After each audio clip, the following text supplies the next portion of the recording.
et de servir comme témoin dans la cause en disant je n'ai pas le droit d'être juré femme. Faut dire qu'à l'époque, pas le droit d'être juré. Il y avait 2 provinces au Canada où elle n'avait pas le droit, c'était Terre-Neuve et Québec.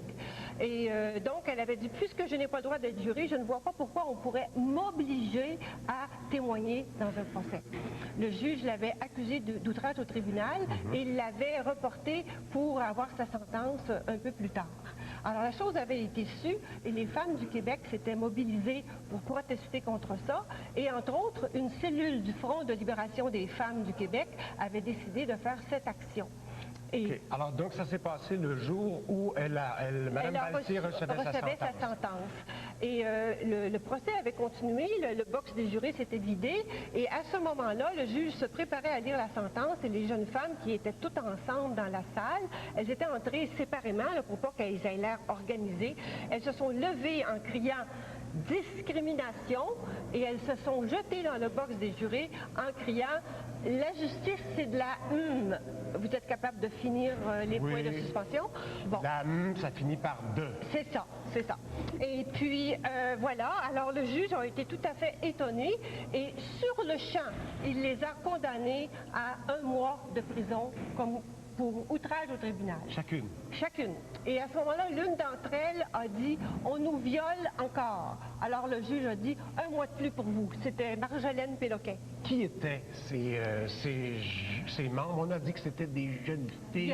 La presse a été très, très paternaliste, les a traités de femmes en furie, de vierges folles, de jeunes pucelles, de femmes en or, enfin, de tout ce que... De têtes folles. Oui, c'est ça. Et puis, c'était des femmes d'une cellule du Front de libération des femmes du Québec qui avait été créée 2 ans auparavant et qui avait mené un certain nombre d'actions pour défendre la cause des femmes au Québec à ce moment-là. Est-ce que ce front, est-ce qu'elles étaient nombreuses?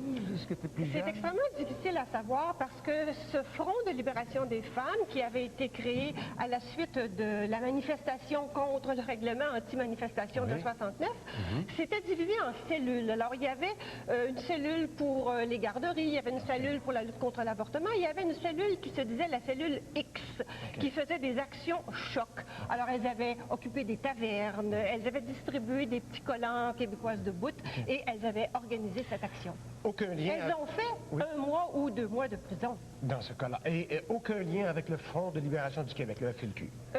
C'est-à-dire que les événements d'octobre avaient eu lieu là, dans les mois qui avaient précédé. Et justement, ces femmes-là avaient fondé le Front de libération des femmes du Québec parce que dans les groupes de gauche, elles se trouvaient également opprimées par les leaders masculins qui dirigeaient ces groupes de gauche ou nationalistes ou socialistes, etc. Mais avant d'être politique, leur action était vraiment pour les femmes. Pour les femmes, parce qu'elles disaient que les femmes avaient une oppression dans toutes les structures de la société. Toutes les structures et même au sein même de la CSN, et vous oui, disiez tout à l'heure. Parce que l'une de ces femmes-là, Nicole Terrien, qui était une employée de la CSN, quand elle est revenue de prison, elles avaient fait leur prison en 1971, elle s'est aperçue qu'on avait coupé son salaire. Alors, elle a dit, mais comment ça se fait quand les permanents sont emprisonnés? Ils reçoivent quand même leur salaire. Mais ils ont dit, c'était pas une action commandée par le syndicat.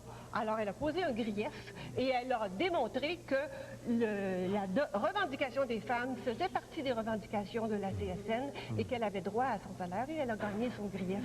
Alors, ces revendications-là, à l'époque, elles portaient sur à peu près tout. Elles portaient sur à peu près tout. Il ne faut pas oublier que le rapport Byrd n'était pas encore sorti et on était dans une période d'intense ébullition et c'est pourquoi il y avait des groupes de femmes qui naissaient un peu partout et justement dans le Front de libération des femmes qui avait plusieurs cellules, il y avait beaucoup d'actions qui étaient entreprises à ce moment-là.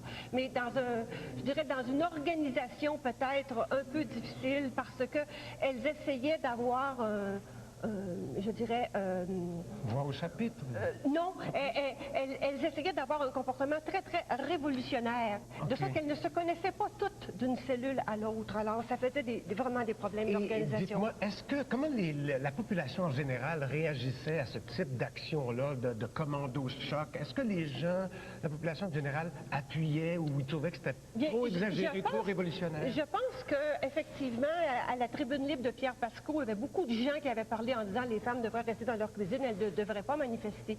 Mais c'était une manifestation qui était portée par d'autres membres parce que le matin même, il y avait eu une manifestation devant le palais de justice où des femmes de tous les âges avaient défilé avec des pancartes. Et d'ailleurs, quelques mois plus tard, en avril 71, le Parlement de Québec avait présenté le projet de loi 34 pour permettre aux femmes d'être jurées et cette loi avait été adoptée au mois de juillet suivant. Donc, ça a porté fruit. Ça a porté fruit, tout à fait. Et cette action-là a contribué à mettre l'accent sur cette discrimination spécifique qui exerçait dans la justice au Québec. Et Mme Dumont, pour terminer, est-ce que les médias ou les journaux se sont calmés un petit peu sur le côté paternaliste? Non, parce que les journalistes ont eu beaucoup de mal à accepter que les femmes puissent agir politiquement. Comprenez-vous? C'est quand même étonnant de la part des médias qu'on croyait ou qu'on a toujours cru un peu avant-gardistes. Non. À la même époque, l'Association des journalistes à Ottawa avait refusé que les femmes journalistes fassent partie de leur propre association. Hey, ça fait pas longtemps, ça, là. 71. Ça fait à peine 29 ans. Aïe, aïe. Merci beaucoup, Mme Dumont. C'était fort instructif. Merci.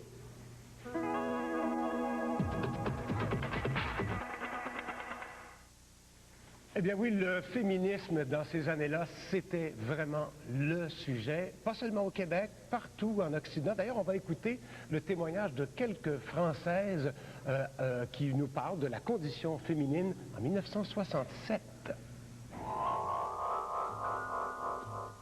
Les femmes, il y a encore très peu de temps, mettons même 20 ans, étaient femmes peu de temps, étaient femmes de 18 à 23, 24 ans. Après la première maternité, pratiquement, elle devenait mère. Tandis que maintenant, une femme garde cette appellation à partir de 14 ans jusqu'à 50 ans, si elle arrive à se défendre. Ce qui change, c'est l'idée qu'on se fait des femmes.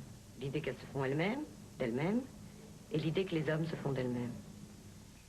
C'est en fait assez, je crois, superficiel. Je crois que la femme, intérieurement, a les mêmes besoins, les mêmes envies, les mêmes envies d'appartenance, par exemple. Enfin, autrement dit, la femme sans bonhomme, ça me paraît pas être la femme.